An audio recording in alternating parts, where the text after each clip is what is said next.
Was it the French and Indian War?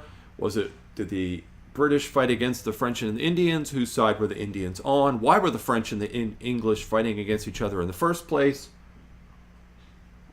There are a number of very complicated questions for which we will try to give straightforward answers.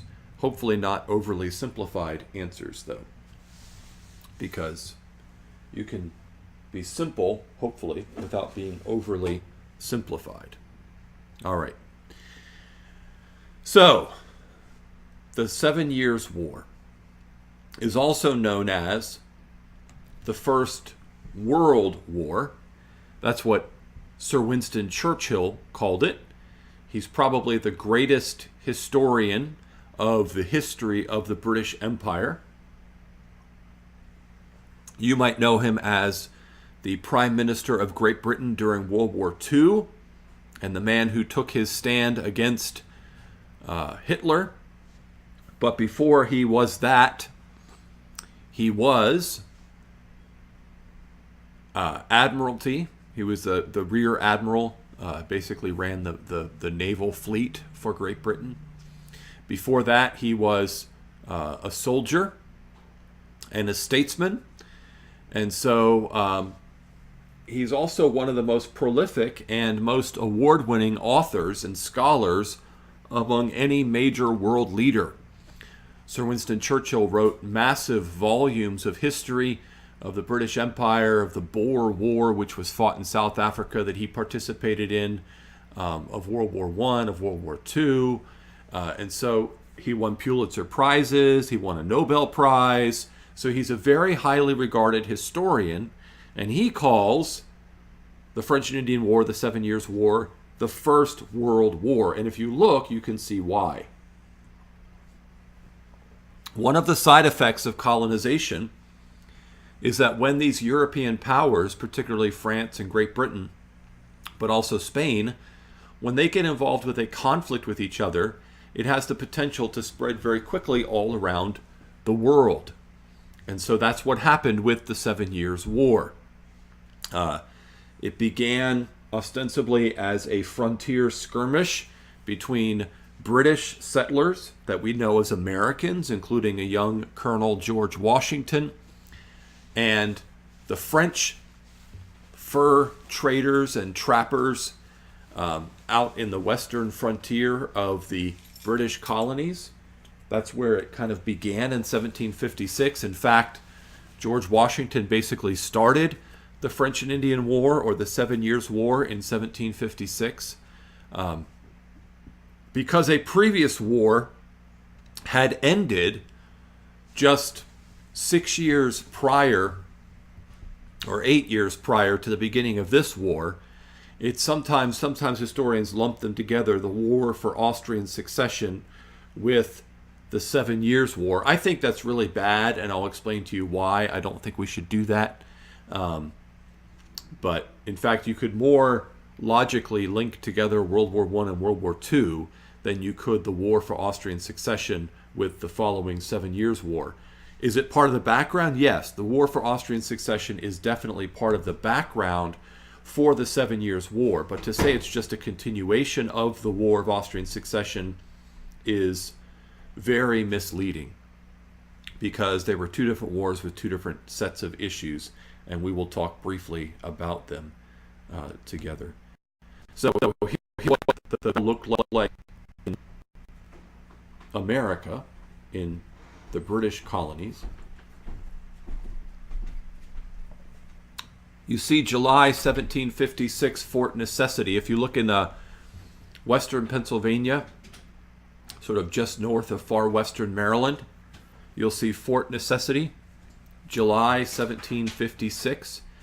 That's basically where the 7 Years' War starts. And it is George Washington who probably starts the war. And despite his stellar reputation for honesty, in the report that he files to his superiors about what happens at Fort Necessity, he almost certainly lied and tried to blame the French. And most historians believe that it was George Washington who started the war, They blame his youth, his inexperience, his impulsivity for getting this war started. The war ended up being a very good thing for Great Britain because they won, they defeated the French, and they became the leading colonial power in the world. But we'll get to all that later. Okay, the 7 Years' War. It's also called the French and Indian War. It was called the First Truly Global War. Winston Churchill called it the First World War. Some historians consider it as having lasted 23 years because they see it as a continuation of the War for Austrian Succession. This is a little bit about the War for Austrian Succession, if you can possibly read that. Just to give you a little bit of the gist of what's going on here. Maria Theresa, she rose to be the heir of the House of the Habsburgs. The Habsburgs were one of the most powerful ruling families in all of Europe. They ruled over the Austro-Hungarian Empire for a while. So Maria Theresa was the one who would rise to be the next ruler over the Habsburg dynasty in Austro-Hungary. The problem is there was a law that said that a woman could not succeed to that throne. And so others decided that they would challenge her right to that succession. So people gathered against her. This war did spill out over to America in what's called King George's War in British America.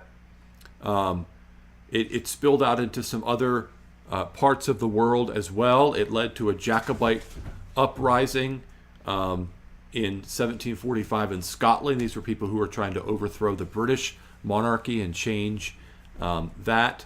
And so it ended up pitting several of the major empires of Europe against each other.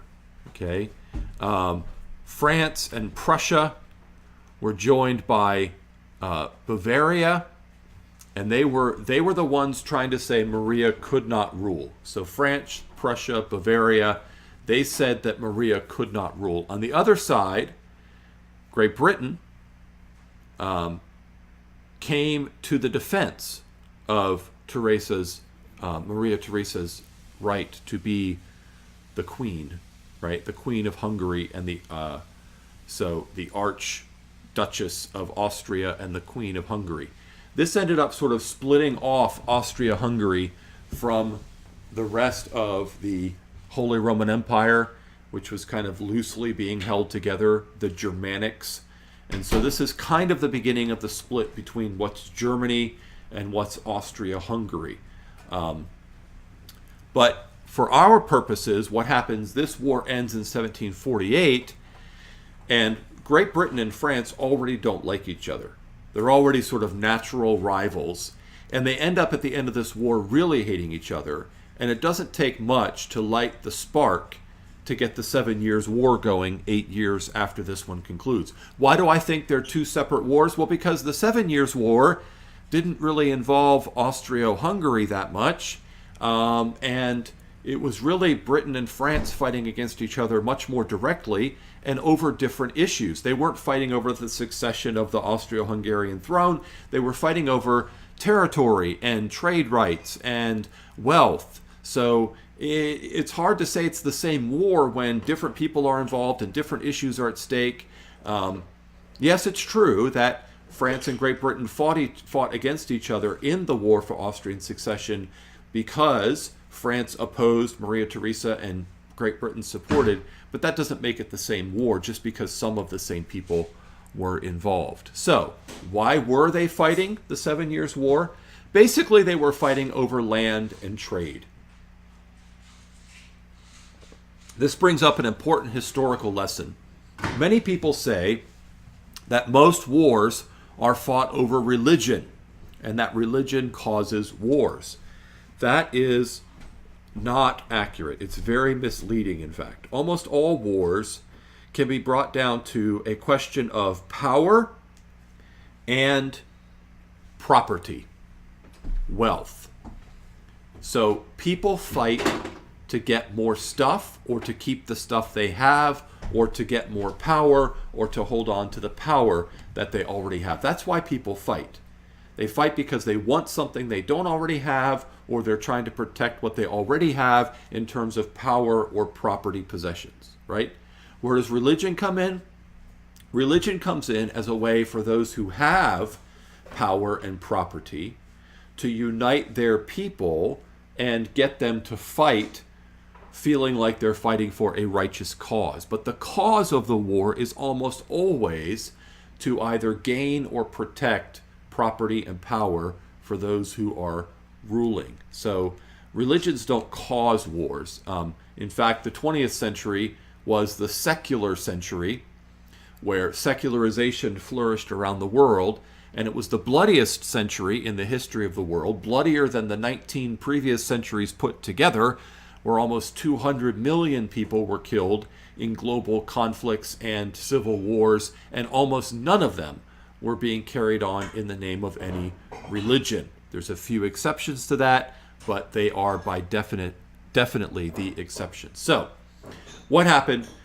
British colonists wanted to expand westward. So you had the Americas, you had the British colonies in America, the 13 original colonies, and because of population growth, because of the advance of the colonies, there was this natural desire to push west. They wanted to go over the Appalachian Mountains, and they wanted to start settling in the Ohio River Valley and along the western, basically the land between the Appalachian Mountains and the Mississippi River. They wanted to sort of occupy and settle that land. Well, that land was controlled by the French, who had been fur trading and trapping in that land for a while. And the French didn't want to just give it up. There were other conflicts in India and in the Caribbean, but the main conflict was in North America. And that's why it's fitting that George Washington, who would later become the father of our country, was the one who started the French and Indian War, because in many ways the French and Indian War was the setup for the American Revolution, which we're going to talk about after your test. Okay. Why did they want to go west? Because, why did British westward expansion threaten French interests? Would help if I actually read the question, right? France realized that British Atlantic trade was increasing Britain's power and wealth. France was concerned by the potential of Britain seeking control of France's sugar plantations in the Caribbean, where France had benefited financially. So it's really not that difficult to understand. You've got sort of two issues. If Great Britain is able to continue to expanding westward on the main continent of North America, they're going to get wealthier, they're going to get more powerful. If they expand within the Caribbean, their sugar plantations could threaten the livelihood of French sugar plantations. So the French liked the revenue they got from fur and from sugar, and they didn't want all that money to go to the British, and they felt like as the British expanded, it was going to be hurting them. And they were right about that. And so they fought to defend their territory. Now, it's called the French and Indian War. Where do the Indians come in?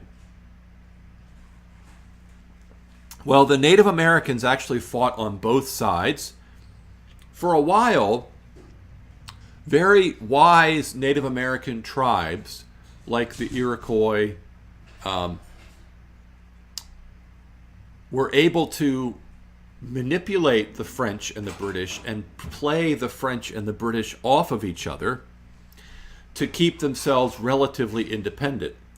Now that the conflict between the French and the British had gone to all-out war, they were forced to take sides, right? And so some of the Native Americans lined up with the British against the French, and some of them lined up with the French against the British. Overall, though, they were more likely to side with the French against the British because the French tended to be a little bit lighter in their treatment of Native Americans. They were mostly trappers and traders. They weren't settlers and farmers and town builders. So they were less, the French were less of a threat to the Native American population than the English were. And this gets into something that John Green says that I think requires a little bit of modification. And that is, he repeats sort of a myth. It's kind of true, but it's kind of a myth.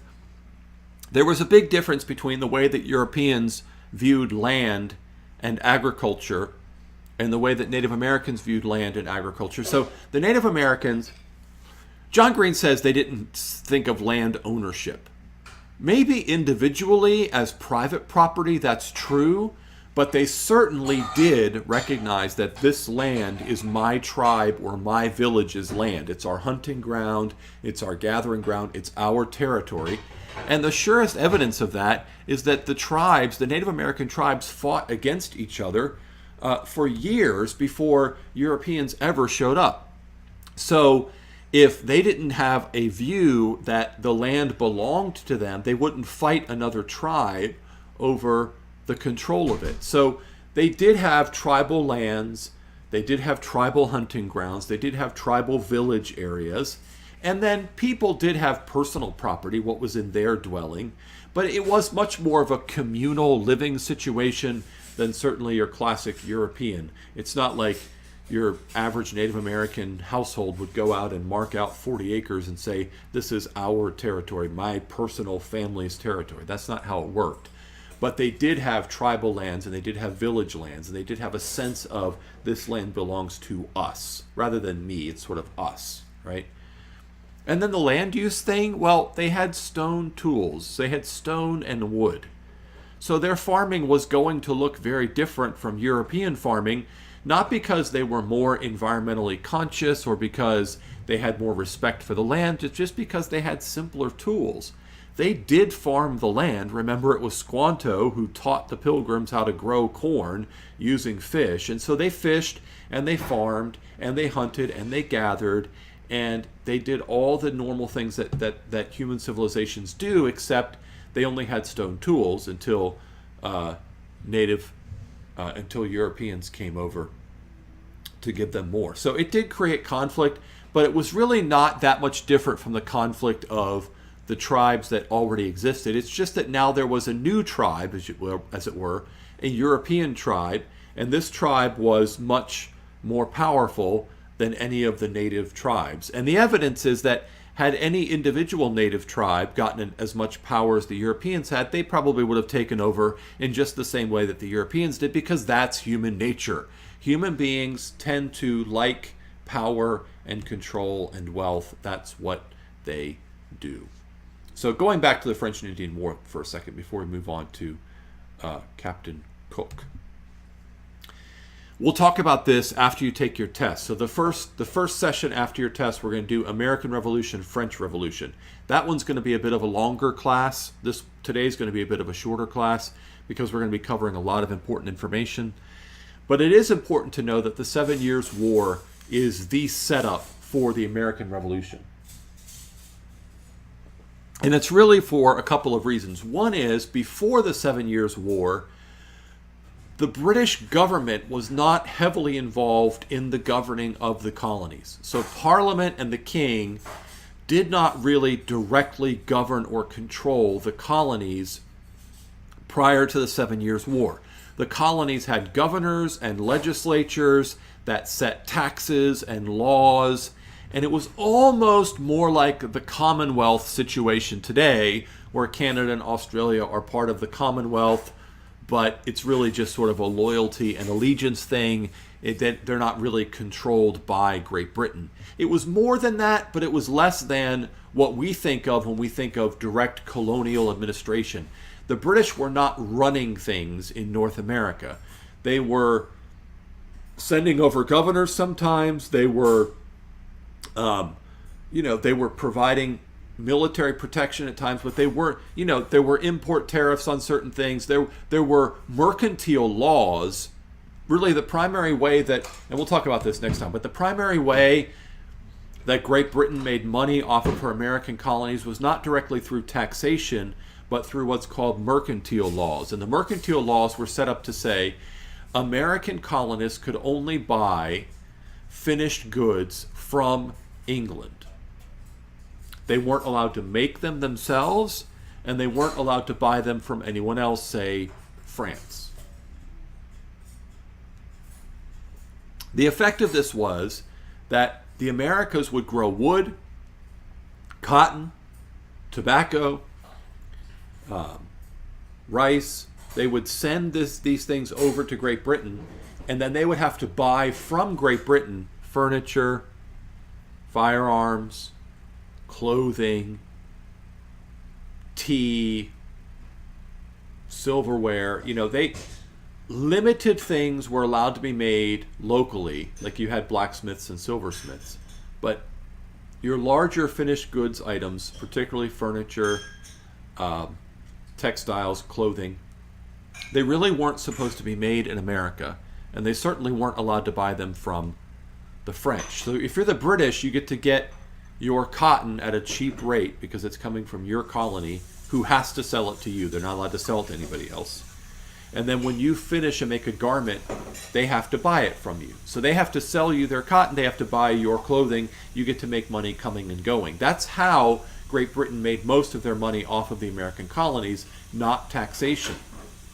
After the 7 Years' War, Great Britain was left with a huge amount of debt, and they wanted to charge the colonists for the cost of the war. The colonists, from their perspective, they had provided the bulk of the fighting forces for the war. They said it was our men who went out and fought the war and who died, and it's our settlers who are going to settle the land and take the risk. It didn't help that the proclamation of 1763, Great Britain said you're not allowed to settle the land that you just won in this war. So it was all set up by the 7 Years' War because of taxation, because of closer governance, and also Britain didn't withdraw their soldiers back to Great Britain anymore. They left them there. And so it really sets up the American Revolution, which we'll talk about in 2 weeks' time. All right, let's talk about the most famous captain in the history of the world, Captain James Cook. He is the inspiration for Captain James Tiberius Kirk of Star Trek fame, and because Captain Kirk went boldly where no one had gone before, well, that's what Captain Cook did. So James Cook, James Kirk. He's also kind of the inspiration for James Hook of Peter Pan fame, because he was a bit of a pirate. As he went around in the seas, he got his wealth by plundering other vessels. So here he is, the most famous captain in history, not only because of what he accomplished himself, but because he inspired two great fictional captains, Captain Hook and Captain Kirk. He went around the world 3 times in the 1760s and 1770s. The most significant accomplishments he had was mapping out much of the coastline of Asia and North America and Australia and New Zealand. He opened up Australia and New Zealand for British colonists, and the video said within 80 years you go from 1,000 Brits to 1.1 million Brits living in Australia, New Zealand area. He declared that there was no such continent as we know today as Antarctica. If you look at the green on the map, you can see that was the voyage, the green voyage, his second one, when he was really trying to find Antarctica. And look how close he got. He got close twice. In fact, the second time that he went south to find it, he went south enough to find it had he been almost anywhere else but where he was. But it was after that second voyage south that he did not find it, that he declared that it did not exist. So he was wrong, of course. And then probably the most controversial thing about him is his death. He was killed in Hawaii by Hawaiian natives in 1779. John Green used that to go on an extended discourse about history and the way that we do history and whether or not we're being paternalistic and et cetera, et cetera. But you know what's interesting is Captain Cook went to many Pacific islands, and he interacted with many different groups of Pacific Islanders. And apparently there was always some level of tension and conflict. This time it just happened to cost him his life. I actually lean more toward the more recent version of Captain Cook's death, that he basically, the native Hawaiians took some things out of his boats. He wanted them back. They weren't going to give them back. He kidnapped their chief. They killed him trying to stop him from kidnapping their chief. I think that's the most plausible scenario. I don't think he was killed as some sort of ritual killing in the worship of some gods, although that wouldn't shock me if he was, but I think it was probably much more straightforward. I also think that most of his men probably didn't understand what was going on. It was a crazy, chaotic, confusing scene because they didn't speak each other's language, and there was a lot of tension. So this map will show you a little bit better some of the accomplishments of Captain Cook. When it comes to mapping out the Pacific and discovering islands and exploring sea routes, he was pretty impressive. You can see even clearer on this map during that second voyage how close he came to discovering Antarctica, but he didn't, alas. But he did go all the way around the world 2.5 times, and then on that third voyage was killed in Hawaii. But he discovered all the places that are marked out on that map there. You don't need to know that much about Captain Cook. You should know that he was the one who opened up Australia and New Zealand for British settlement. You should know that he was killed in Hawaii. You should know that he was the most famous captain of his generation and perhaps of all time. But you don't need to go into all the details about the way he was killed and the 2 different accounts and why they differ and all that stuff that John Green talked about. You don't need to worry about it, okay? Okay, that's it for today. Shorter class today because we don't have that much to cover. We'll make up for it next time because we're going to have a lot to cover with the American Revolution and the French Revolution. And so hopefully you are enjoying your day, and I will see you on Thursday. So